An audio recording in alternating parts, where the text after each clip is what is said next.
Bem, pessoal, vamos de BTC no fim de tarde dessa sexta-feira, 18 de agosto, agora na Espanha, 22 horas e 55 minutos, no Brasil, 17h55 da tarde. Gente, a BTC aqui no 6 horas pode eventualmente estar desenhando essa grande cunha triangularizada. Segue aqui uma sequência de topos descendentes, os fundos também estão desenhando uma sequência de fundos ascendentes, aquela mega lambida aqui na base dessa cunha triangular, desenhada entre 2 de janeiro desse ano e 9 de janeiro, acabou redundando em mais um fundo desenhado em 10 de março, onde a BTC bateu 19.657, chegou a bater 19.549 na mínima, e a agulhada de ontem, que aqui no par BTC USDT da Binance chegou a bater 25.166.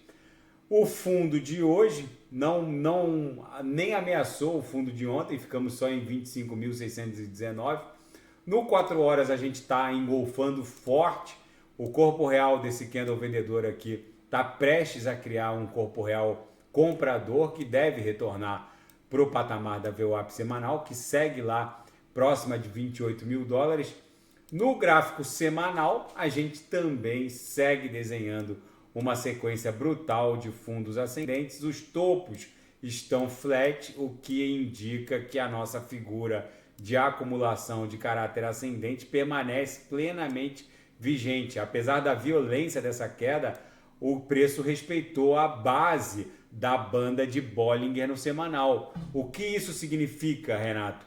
Quando a banda de Bollinger, numa mega agulhada dessa, ela abre para baixo, isso indica que vai ter mais inércia nesse movimento corretivo. Quando as linhas da banda ficam flat, como ficaram nessa agulhada, isso indica que o preço vai voltar a estressar a linha superior.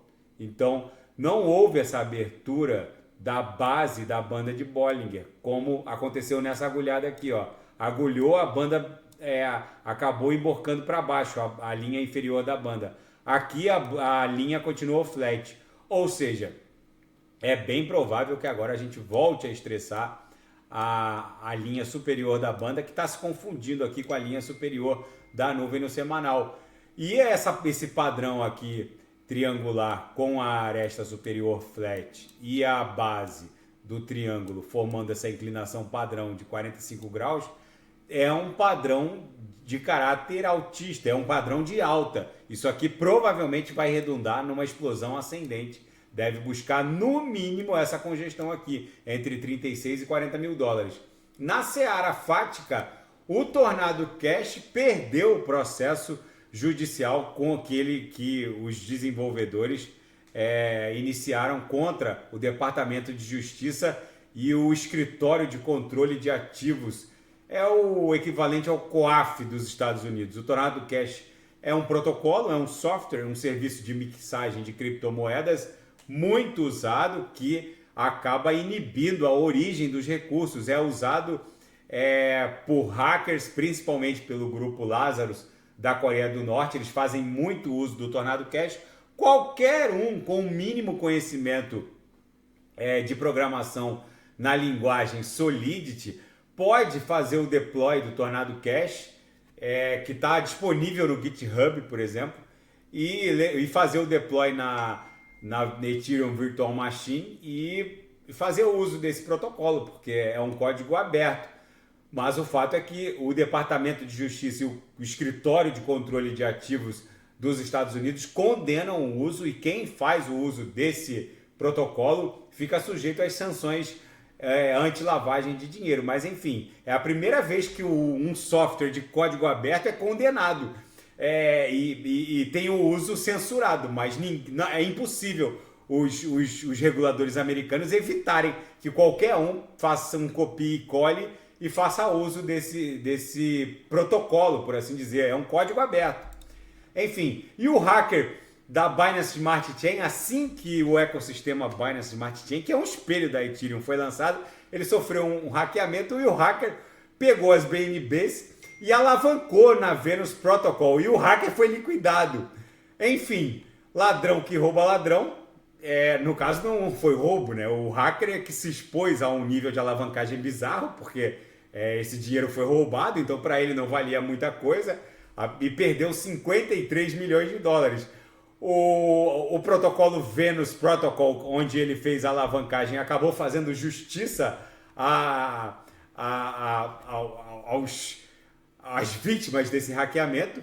Não haverá nenhuma restituição por parte da Venus Protocol, porque como é um protocolo de alavancagem, as contrapartes que alavancaram no sentido oposto é que acabaram amealhando parte dessa grana. A Venus basicamente fica com a comissão da operação. Mas como é um protocolo DeFi, qualquer um pode fazer uso, inclusive hackers. Mas enfim, fica para registro, talvez o destino tenha feito justiça com esse hacker e ele acabou perdendo tudo.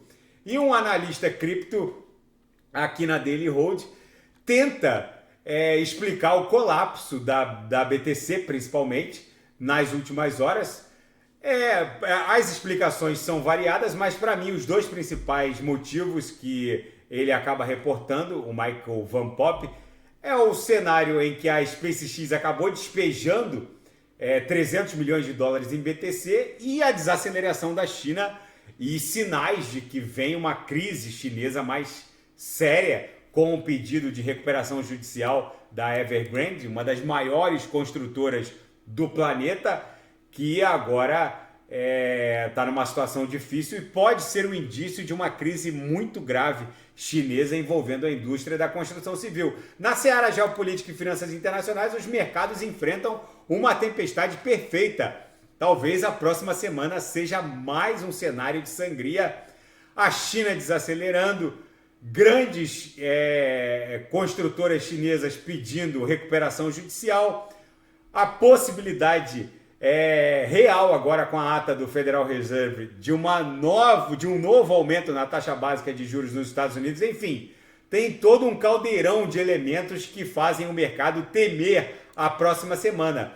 E o gigante bancário Nomura, japonês, reduziu a previsão de crescimento da China de 5,1% para 4,6% numa espiral descendente. A previsão de crescimento para o próximo ano, para esse ano, né? Para o próximo ano está em 3,9%.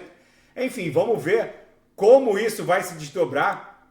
E o presidente Xi Jinping confirmou que na próxima reunião dos BRICS, ele vai se encontrar com líderes africanos.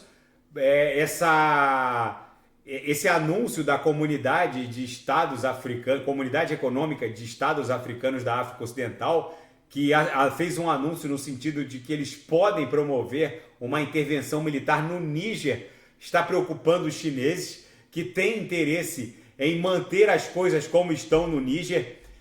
O Kremlin também estaria enviando homens do grupo Wagner para manter no poder a junta militar golpista no Níger. Enfim, o mundo está virado numa hecatombe nuclear, num verdadeiro caldeirão. A BTC aqui no 6 horas segue dando vigência ao que parece ser uma cunha triangular mais ampla. O mais factível é que diante desse engolfamento aqui no 4 horas, a BTC volte para o patamar de no mínimo a VWAP semanal, que segue lá em 28 mil dólares. Tá bom, pessoal? Qualquer movimentação mais brusca do mercado cripto eu volto a reportar. É muito factível que isso aqui acabe redundando num estresse da aresta superior dessa cunha triangular no 6 horas. No semanal isso está muito mais claro, porque as linhas da banda de Bollinger no semanal não se abriram. Então, quando elas não se abrem, o normal é que o ativo volte a estressar a linha superior, deve voltar e sentir uma resistência imposta pela mediana da banda de Bollinger no semanal, na altura de 28.600. Se romper, vai buscar a linha superior da banda, que se confunde com a linha superior da nuvem aqui no semanal. Tá bom, pessoal? Se nada fugir do script, eu volto amanhã para analisar a própria BTC. Fiquem com Deus e quem quiser sugerir, é só colocar nas mensagens abaixo. Até amanhã. Fiquem com Deus.